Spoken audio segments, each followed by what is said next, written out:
Okay, you think your furnace is going to last forever. But this was not a part of the heat exchanger and it rusted away. It was putting monoxide or dioxide in the airstream through the fan. So even if you think your furnace is old, it has one of these heat exchangers that is never going to go bad, well, this here, that's going to kill somebody.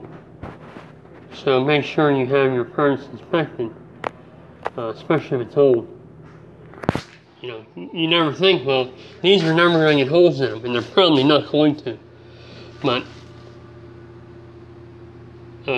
this flue pipe going through the blower assembly, I guess to get more heat off the vent pipe, and it created a dangerous situation where the poor lady here could have been killed.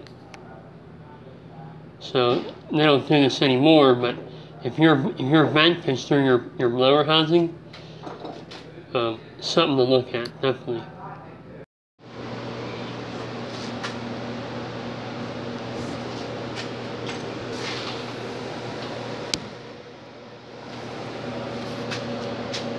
It was leaking right into the lower compartment.